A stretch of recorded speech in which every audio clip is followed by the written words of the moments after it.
তাহলে চলো সিমলা থেকে স্পিতির রাস্তায় তোমাদেরকে স্কুটি করে ঘোরাই। স্কুটির চাকা দুটো ছোট হতে পারে, কিন্তু আমার স্বপ্নটা পাহাড়ের মতন বড়। Guys good morning. তো আজকে বাজে 6টা 5 আর আজকে আছি সিমলায়। সিমলার ওয়েদার যথেষ্ট ভালো, ঠান্ডা, পুরোটা ঠান্ডা নয়, কিছুটা ঠান্ডা আছে, ভালো, বেশ প্লেজেন্ট ওয়েদার। আজকে রেডি ফেডি হবে।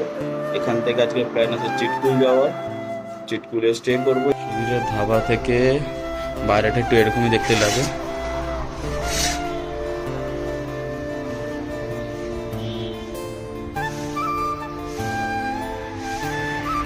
तो এখন আমাদের সুধীরের এখান থেকে বেরোতে হবে, যাবো চিটকুল। बंदे ने बहुत कल हेल्प किया था। ओके, तो आज 3 नया हरियाणा के जो राइडर है वही से मिला, तो वो भी हमारे साथ चिटकुल जाएंगे। रोहित का थोड़ा टाइम लग रहा है, इसलिए हम लोग रुका है। तो सुधीर का होटल से निकलते हुए हम 3 भैया लोग मिले, वो हरियाणा के हैं, वो भी स्पीति राइड करेंगे हमारे साथ। भैया आपका नाम बता देना। मोहन। आपका? मोहित।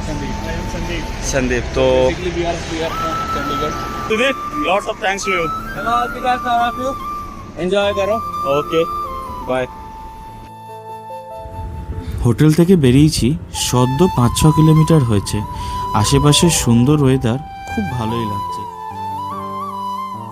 এই রাস্তা থেকে যেতে যেতে যেতে ওই যে রাস্তাটা গেছে, ওই যে রাস্তাটা বাড়ি, আমরা সেই উঁচু দিয়ে ওই পাহাড়ের ওই ওপরে উঠতে হবে। আর এইটা খাদ,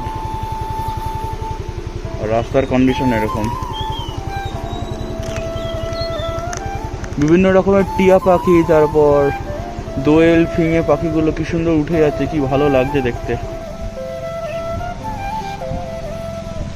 কিছুটা রাস্তা এগোতেই আমরা বুঝতে পারছিলাম না পাহাড়ের ঢালে সাদা চাদরে মোড়া কি। ভালো করে ক্যামেরা জুম করতে বুঝতে পারলাম ওইগুলো আপেল গাছ, যাতে বেশি সূর্যের আলো ও বিভিন্ন পাখির থেকে বাঁচানো যায়, তাই ওগুলো ঢাকা দেওয়া আছে। তো রোহিতের গাড়ির কাজ চলছে। কি কাজ না, পেছনের ব্রেক অতিরিক্ত ইউজ করার ফলে ব্রেক প্যাড হিট হয়ে গেছে, ব্রেক ধরছে না। জুম করে দেখিয়েছিলাম, এই দেখো এখন সামনে থেকে সব অ্যাপেল চাষ হয়েছে এগুলো। ইভেন এই ভ্যালিতে পুরো ওই নিচে অবধি দেখো। নারকান্ডা এখন এখান থেকে 22 কিলোমিটার, আর সারান কত 110 হবে।